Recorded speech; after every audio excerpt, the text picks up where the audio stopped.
સવાલ છે કે શું આયુર્વેદિક દવાઓની કોઈ સાઈડ ઇફેક્ટ્સ ના હોય?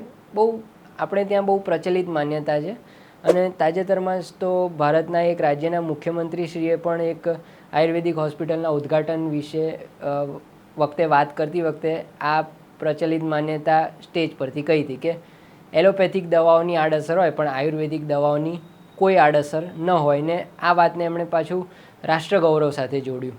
પહેલાં તો વાત કરીએ કે એલોપેથી જે એમણે કીધું એમ, હવે મોડર્ન મેડિસિનને એલોપેથી એક જમાનામાં કહેવાતું હતું 200 વર્ષ પહેલાં.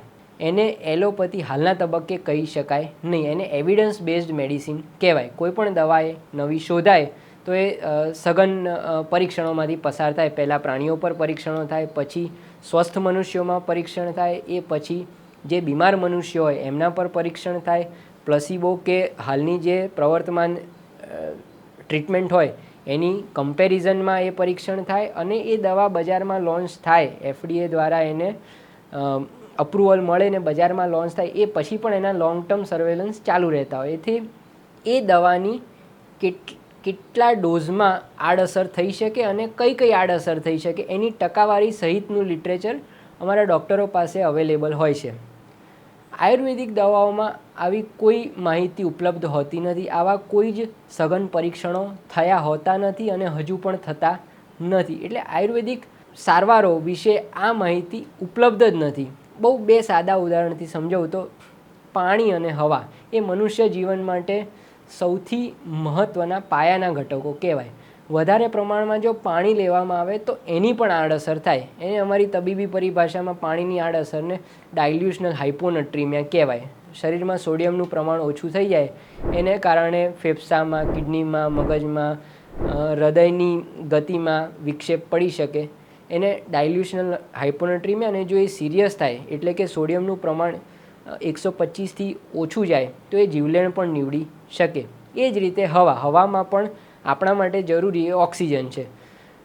પ્રીમેચ્યોર બેબીઝ હોય તો એમને ઘણી વખત ઓક્સિજન આપવો પડતો હોય છે. આ ઓક્સિજન જો વધારે માત્રામાં આપવામાં આવે તો નાના બાળકોને આંખ, કિડની, મગજની આડઅસરો થઈ શકે. એવી રીતે જ ICUમાં દાખલ દર્દીઓ હોય એમને પણ જો જરૂર કરતાં વધારે માત્રામાં ઓક્સિજન અપાય તો આંખ, હૃદય, કિડની અને મગજ એને નુકસાન થઈ શકે. એટલે જીવન જીવવાના પાયાના ઘટકો ઓક્સિજન અને પાણી પણ જો વધારે માત્રામાં લેવામાં આવે તો એની આડઅસર થઈ શકે. તો અહીં તો આયુર્વેદિક સારવારોની વાત છે. હવે આ કુદરતી એટલે સંપૂર્ણપણે સુરક્ષિત એ માન્યતા ખોટી.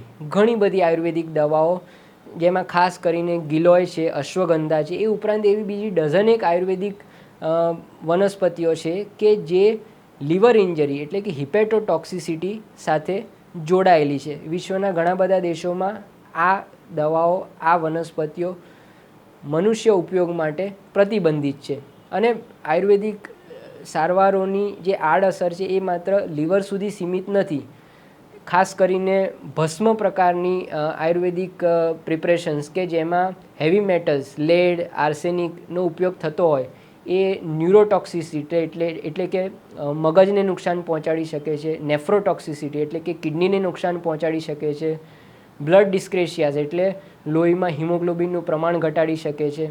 આવી અનેક આડઅસરો જોવા મળી શકે છે. એટલે કુદરતી એટલે બધું જ સારું, નૈસર્ગિક એટલે આડઅસર વગરનું જ એવું કહી શકાય નહીં.